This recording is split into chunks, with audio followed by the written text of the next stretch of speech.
Ogres novada sporta centra stadiona treniņu laukumā rīt ierasta nodarbība futbolā. Jau nākamā sezona puiši varēs izmēģināt spēli rekonstruētajā futbola laukumā ar dabīgo zālāju, kurš pašreiz vēl tiek rūpīgi kopts un audzēts. Rekonstruēts arī skatītāju tribīnes, kurās ir 1200 sēdvietas, kā arī skrejceliņu un vieglatlētikas sektors. Stadiona rekonstrukcija par pašvaldības līdzekļiem ilgusi vairāk nekā 2 gadus. Jauns stadions, tas ir viennozīmīgi vajadzīga lieta.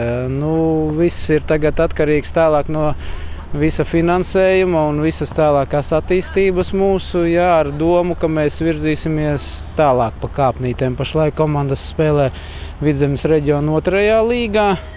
Jauniešu komandas spēlē arī Latvijas jaunatnes čempionātu B grupā, bet šogad ir tāda perspektīva, ka mēs varētu tikt gan A grupā jaunatnē, gan arī, 1. līgā Latvijā iekšā ar savu komandu.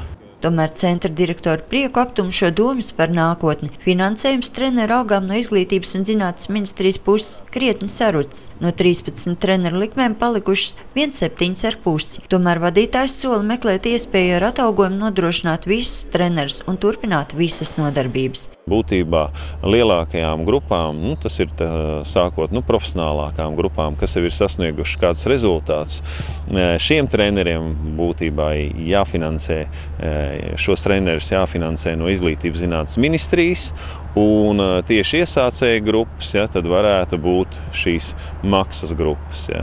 Sporta centrs apsaimnieko ne tikai stadionu, bet arī sporta hāli un veco centra ēku. Ik mēnesi tam nepieciešami apmēram 100 000 latu, bet arī šeit josti jāsavāk un jāmeklē jauni risinājumi. Tam piepildījumam jābūt gan ar sporta klubiem, gan sporta centra audzēkņiem, gan dažādiem sporta veidu entuziastiem. Un šeit, piemēram, iet runa kādu, pateikt tā, šis sporta veids tagad no rītdienas nebūs.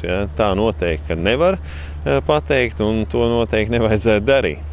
Jau augustā rekonstruētajā stadionā paredzētas pirmās sacensības, un šogad, lai arī grūti, bet izdzīvot varēšot, lielākas bažas māca par tālāko nākotni. Ja Izglītības un zinātnes ministrija pildīs solīto un treneru atalgojums no valsts budžeta netiks finansēts nemaz, Ogres novada domē var nākties atmaksāt kredītu par stadionu, kurā darbība nenotiek.